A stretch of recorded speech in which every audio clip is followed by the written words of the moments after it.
आज Doubtnut app download करें। Doubtnut पर अपने सभी गणित, रसायन विज्ञान, भौतिक विज्ञान और जीव विज्ञान के डाउट्स का करो सफाया। बस प्रश्न की फोटो खींचो, एक ही प्रश्न को क्रॉप करो और तुरंत वीडियो सोल्यूशन पाओ। अभी डाउनलोड करें। एक गेंद 30 अंश उन्नयन कोण पर v नॉट वेग से प्रक्षेपित किया जाता है तो निम्न में से सत्य कथन छाटिए हमको कहा गया है। पहला कथन है प्रक्षेप्य पथ के उच्चतम बिंदु पर गतिज ऊर्जा शून्य होगी। दूसरा है संवेग का ऊर्ध्वाधर घटक संरक्षित रहता है। तीसरा है संवेग का क्षैतिज घटक संरक्षित रहता है। और चौथा प्रक्षेप्य पथ के उच्चतम बिंदु पर गुरुत्वीय स्थितिज ऊर्जा। ये कथन जो है वो कुछ अधूरा सा है, ठीक है। तो वैसे भी वो सत्य कथन हमारा नहीं होने वाला था। हम देख लेते हैं प्रक्षेप्य पर क्या होता है।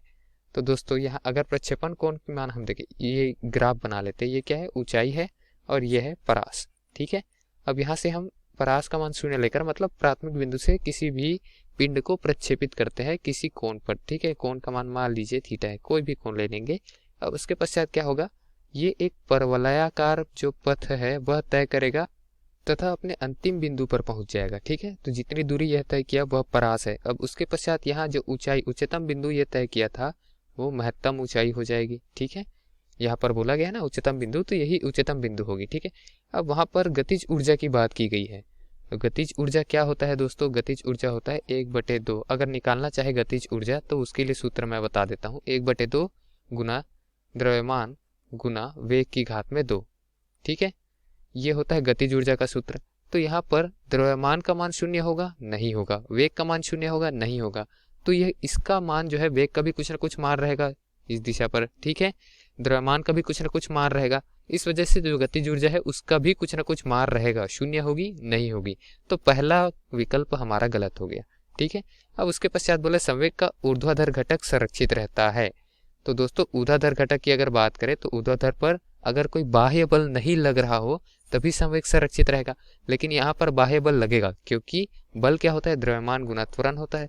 द्रव्यमान तो है उस पिंड के पास जिस पिंड को हमने प्रक्षेपित किया, त्वरण यहाँ पर लग रहा है। त्वरण कौन सा लग रहा है, ऊर्ध्वाधर पर लग रहा है ना, गुरुत्वीय त्वरण।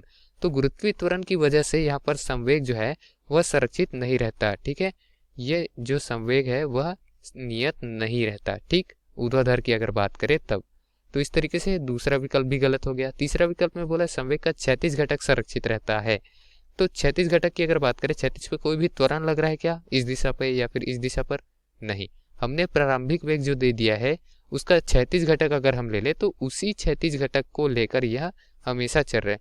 किसी भी स्थान पर अगर हम वेग का क्षैतिज घटक देखें तो वह नियत है, ठीक है। क्षैतिज घटक को हम क्या लिख सकते हैं, VH, ठीक है। यहाँ पर PH लिख दिए थे, वो PH नहीं होता, वास्तव में PV हो जाएगा, वर्टिकल में मोमेंट, ठीक है। अर्थात जो संवेग है उसका ऊर्ध्वाधर घटक लिए थे हम। अब यहाँ पर वेग का क्षैतिज घटक ले रहे हैं VH, वो क्या है, हमेशा ही नियत है, ठीक। और यहाँ क्या बोला गया है, संवेग बोला गया है। तो संवेग क्या होता है दोस्तों, संवेग जो होता है वो होता है द्रव्यमान गुना वेग। द्रव्यमान तो नियत रहेगा, बदलेगा नहीं उस पिंड का, ठीक है। अब वेग का अगर मैं यहाँ पर संवेग का कौन सा क्षैतिज घटक निकाल रहे हैं तो वेग का भी क्षैतिज घटक लेंगे, और वेग का क्षैतिज घटक क्या है, नियत है।